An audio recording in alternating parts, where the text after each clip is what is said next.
آپ جو سن رہے ہیں یہ داستان اس شخص کی ہے جو ایک پرائیویٹ کمپنی میں ملازمت کرتا تھا۔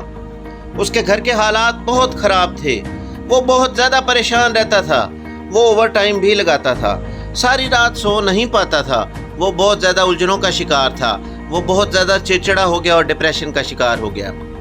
ایک دن اس کے دوست نے پوچھا، تم اتنے پریشان کیوں رہتے ہو؟ اس نے بتایا کہ تم جانتے ہو میں ایک پرائیویٹ کمپنی میں ملازمت کرتا ہوں، مجھے ساری رات نیند نہیں آتی، میرے گھر کے حالات بہت عجیب سے ہیں اور میں بڑی پریشانی میں رہتا ہوں۔ اس نے کہا کہ تم ایک بزرگ کے پاس جا سکتے ہو، وہ تمہارے تمام مسائل کو حل کر دے گا۔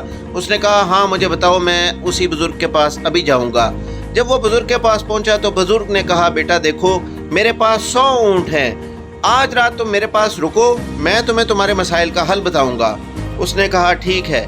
بزرگ نے کہا کھانا کھاؤ اور یہاں پر سو جاؤ، ان اونٹوں کی نگرانی تم نے کرنی ہے اور رات کو سو جانا سکون سے۔ اس شخص نے کہا بالکل ٹھیک ہے۔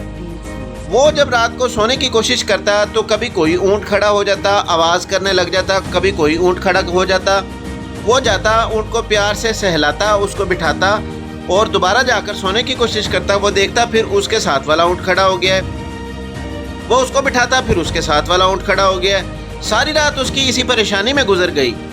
اس نے جب صبح بزرگ سے ملاقات کی تو بزرگ نے کہا بتاؤ رات کیسی گزری؟ تو اس شخص نے جواب دیا کیا رات گزری، میں آج رات پھر نہیں سو پایا، کبھی کوئی اونٹ کھڑا ہو جاتا تھا پھر بیٹھتا، کبھی کوئی اونٹ کھڑا ہو جاتا اور وہ یوں شور کرتے رہتے، میں ساری رات سو نہیں سکا۔ بزرگ نے کہا اسی کا نام زندگی ہے، کبھی خوشی ہے کبھی غم ہے، کبھی کوئی مسئلہ ختم ہو جاتا ہے پھر کوئی نیا مسئلہ پیدا ہو جاتا ہے، اسی کے ساتھ آگے بڑھو، اسی کا نام زندگی ہے۔ اس نے کہا میں ایسے کیسا کروں جبکہ تمام حالات مجھ پر حاوی ہو جاتے ہیں؟ بزرگ نے پھر سمجھایا اسی کا نام زندگی ہے، اسی کے ساتھ جینے کی کوشش کرو، تم کسی مسئلے پر ساری اپنی توجہ لگا کر ساری رات کو برباد نہیں کر سکتے، اپنی نیند پوری کرو، اپنے آرام کا خیال رکھو، تمام مسائل کو چھوڑ دو اللہ کی رضا پر، خود بخود تمام معاملات ٹھیک ہوتے جائیں گے۔ بزرگ کی یہ بات اس نوجوان کی سمجھ میں بیٹھ گئی، اس کی عقل میں بیٹھ گئی اور اس کو بہت زیادہ حوصلہ ہو گیا، اس کو ڈھنگ آ گیا زندگی گزارنے کا۔ وہ اس نئی امید کی کرن کے ساتھ وہاں سے اٹھا اور واپس چل دیا اور اپنی زندگی خوشحال طریقے سے بسر کرنے لگا۔ ویسے بھی حضرت علی کا قول ہے کہ پریشانی انسان کے حالات سے نہیں خیالات کی وجہ سے آتی ہے۔